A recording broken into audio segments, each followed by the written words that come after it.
My son was the youngest student to get expelled in our school district. He was 9. But what I need you to know is this: Edison is our miracle. We lost our first baby and we're worried it could happen again. I had to go to the hospital at 34 weeks and I had him a week later. He was 4 pounds, 11 ounces, and he had a feeding tube. He was a fighter from the beginning. Edison is an outgoing person. He was always giggling and laughing.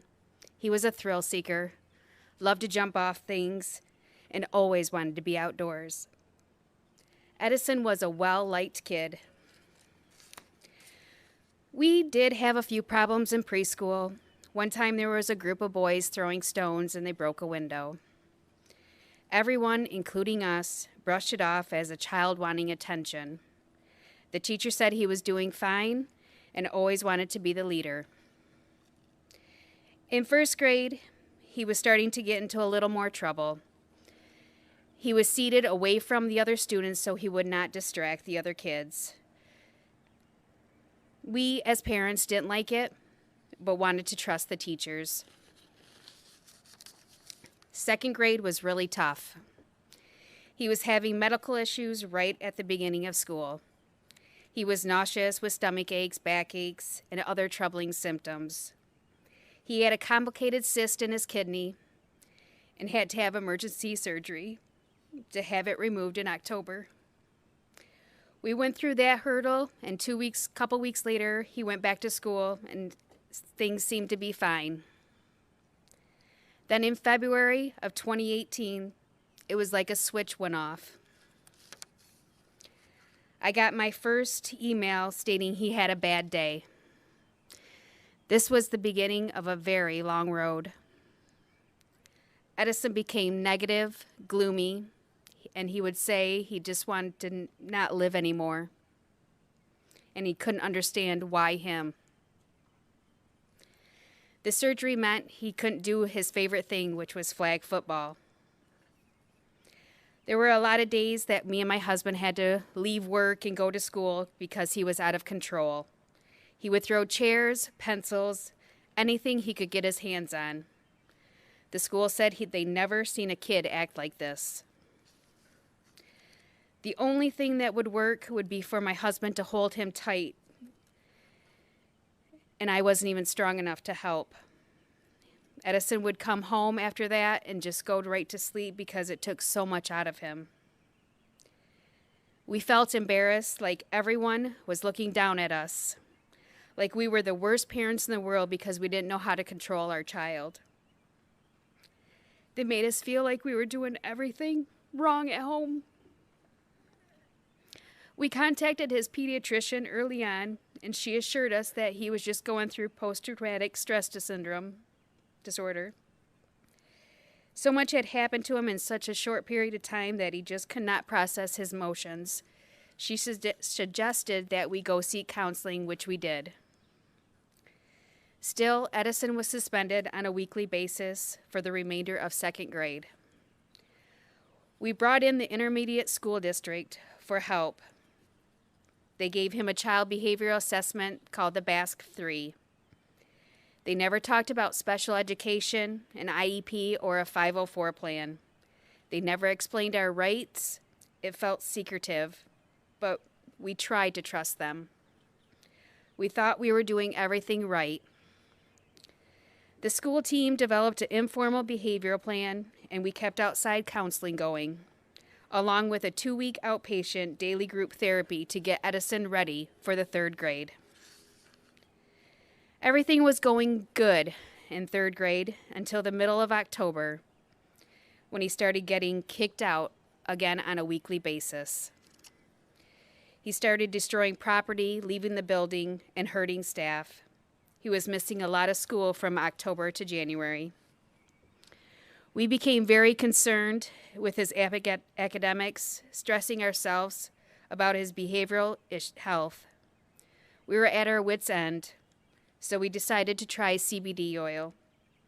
The school didn't like it, but the oil helped a lot, and he stayed in school to finish the year.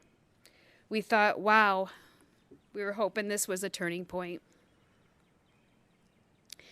Summer came, and since we barely had any problems at home, we didn't use the CBD oil. We talked to Edison a lot that summer to try to build up his confidence before the 4th grade. 4th grade started. We had no clue that things were not going well at school. No one contacted us about anything. The school had put a social emotional person in place for him, but never even told us. The school actually called the Child Protective Services on us. They seemed to be looking for reasons to blame everything on us. CPS told us off the record that they didn't understand why they were called. We tried, but we did not feel like the school was being a partner with us. We received a call on a Thursday, 3 weeks after school started. Edison had been sent to the principal's office. She assured me that she had everything under control.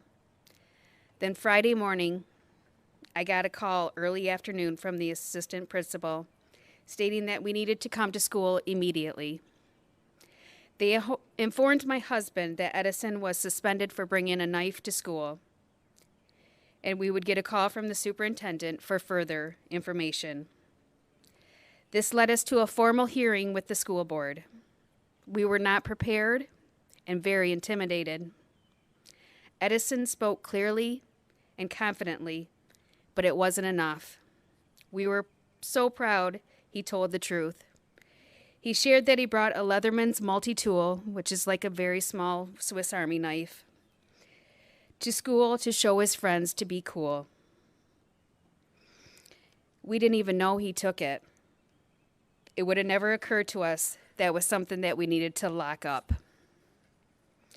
The board determined that he would be expelled from school for 180 school days, and we would have to apply to get back in. They also added that he was the youngest in Corunna to get expelled. We were shocked.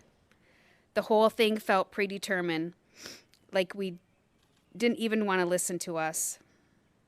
He would end up being out of school completely from September of 2019 until February of 2021. We were told no public school could enroll him. We couldn't find a private school to let him in. We were forced to homeschool. We weren't prepared. We weren't trained.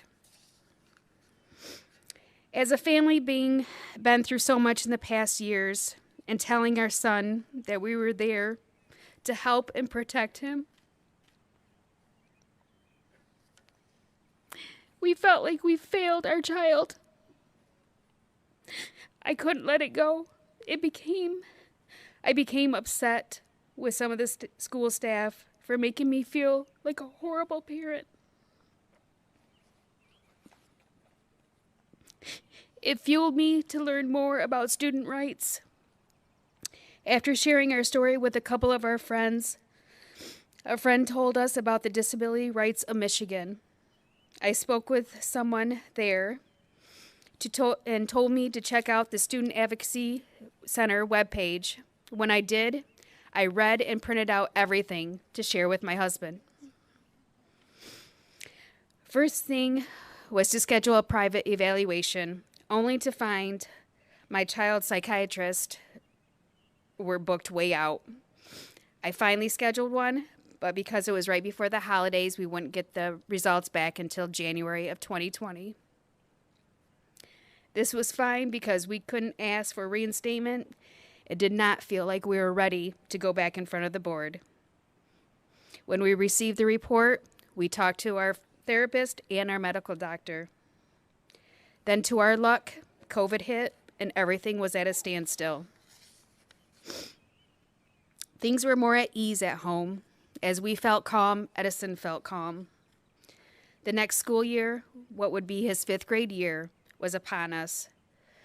Talk started that Edison could participate with online learning. We were thrilled. But we realized that we are not teachers and needed Edison to do the face-to-face option. So we applied for reinstatement, and it was time to meet with the board. At the reinstatement hearing, Edison again spoke with confidence, but it still was not enough. They denied reinstatement of our 10-year-old and decided he was permanently expelled from Corunna School District and received no educational service from the district. After only 2 to 3 months of online schooling, he was kicked out in the middle of a pandemic.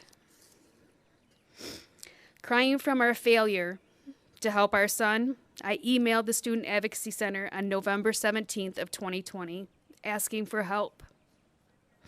Writing a very jumbled email, I was trying to fit everything in short and fast.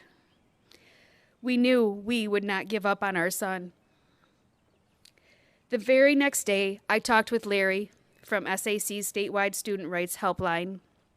After answering his questions, SAC decided to get more involved and take our case. After hanging up, I cried with excitement and called my husband. SAC sent us information and release forms within minutes. And then just a few weeks after, we had our meeting with the school. Both Larry and Amy walked us through everything that we needed to do. They were at every meeting, and they made sure that we were not getting pushed around or swept underneath the rug. They just couldn't believe how the district was violating Edison's rights. They should have done a special education evaluation before kicking him out. Under state law, they were required to consider the 7 factors before removing him, including his age, disability, how serious it was, and if there was an alternative for removal. They never did. The whole SAC team was livid. They could not believe this. We had been feeling like everything was our fault for so long. When we got to SAC, a huge weight was lifted. We knew we were right. There were rules and policies that the school should have been doing. A burden had been lifted. We felt like superheroes to our kid. The school finally did realize and did a the school finally did the required special education evaluation.